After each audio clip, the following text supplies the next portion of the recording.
Лажни се заканите за поставени бомби кои утрово за прв пат беа упатени по електронски пат до трговските центри Истгейт и Бисер, транспортниот центар, полициската станица Беко и зградата Флатирон.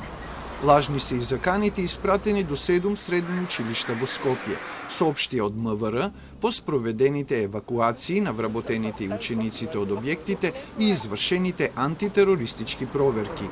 Направени се сите потребни проверки во врска со денешните пријави од училиштата и други објекти во Скопје, кои добиле порака на електронска адреса со закана за поставена експлозивна направа и утврдено е дека станува збор за лажни пријави.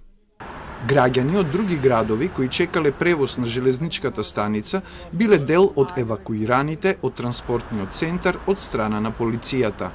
Мене саат и фадла чекаме. Може и 2, долебевме. Немаше кај да одиме, вика, не смеете да одите, блокирана е железничка, има бомби, ни рекоа. Ама бе вие бомби, секој ден ли ви бомби, вика. Нема пуштење и таму на улица стоеме, кај ќе одиме? Одам од преку улица, одам, чекам и викат бомби пуштени. Луѓе, и дури овде не знам кој се вратим, 12:30 дојдов. Од македонски железници велат дека и покрај лажната дојава за поставена бомба ќе превземат мерки за зајакнување на безбедноста. Полицијата после со екипи од антитероризам дојде, заедно со нас проверивме и увидовме дека всушност е лажна дојава. Истото важи и за делот од пошти, и таму е лажна дојава.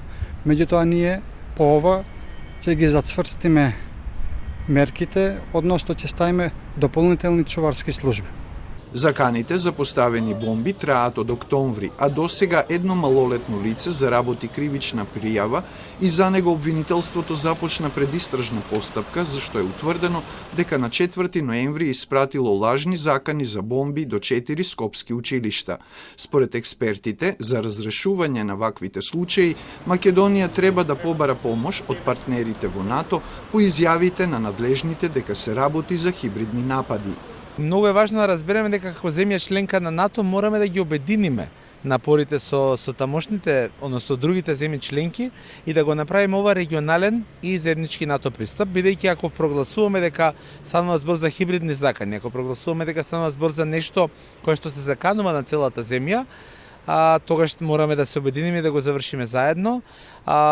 Професионалците кои што ги имаме, дефинитивно верувам дека се работат, меѓутоа потребна е поддршка. До претминатата недела мети на закани беа само скопските средни училишта, а потоа закани почнаа да добиваат и училишта од градовите и селата во внатрешноста. Народната банка е прва државна институција која во средата доби лажна закана за поставена бомба по електронски пат.